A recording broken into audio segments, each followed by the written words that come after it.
Welcome back to part 2 of cadential 6-4. In this video, we're just going to practice another example using the same steps that we talked about in part 1. So if you haven't seen that one yet, it goes into a little bit more detail about how to spell these chords. So go check that out first. Beginning with step number 1, we're in G minor. So 5, 6, 4, we need to do what first? Find scale degree 5 in the key of G, which is D.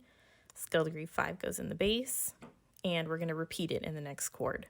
So I have D and I have D again. There's your scale degree 5.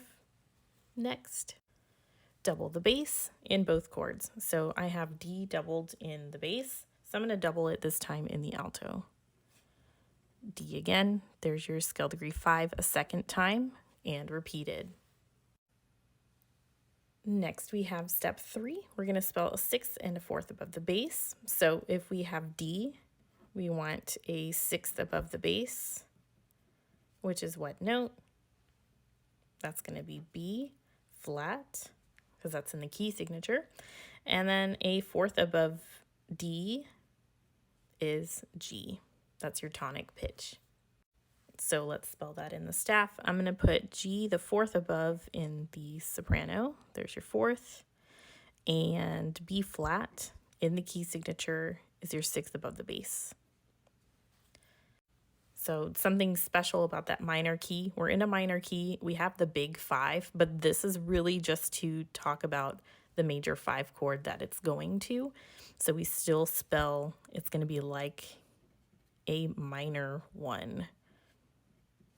Like a minor 1 chord. So we're not doing any accidentals yet in the 5, 6, 4. But we do the accidentals in the 5 chord like normal. So we take the 4th and the 6th resolved down by step. So B flat is going to go down by step to A. No accidental there. But G is going down by step to not F, but F sharp. That is your 3rd above the bass. And it's also your leading tone. So in that minor key, you have to raise the leading tone. And then from here, we just go back to our 1 chord, just like a normal 5 to 1. Here in the tenor, I'm going to go down by step to G and double the G in the bass and tenor. D is going to go, stay where it is, honestly. And then F sharp is in the outer voice, so it definitely has to go up by step to G. Now, little error detection. I have my key and I still did this, but we only have to go down by step from the 6-4 to the 5-3. The 5-3 can go wherever it needs to go. In this case, if I double the G in the bass and tenor, and then I also have it in soprano because of the leading tone, I am missing a 3rd. So instead of this 5th going down, I'm just going to go back up to B flat, and that completes my chord. And this cadential 6-4 sounds like this.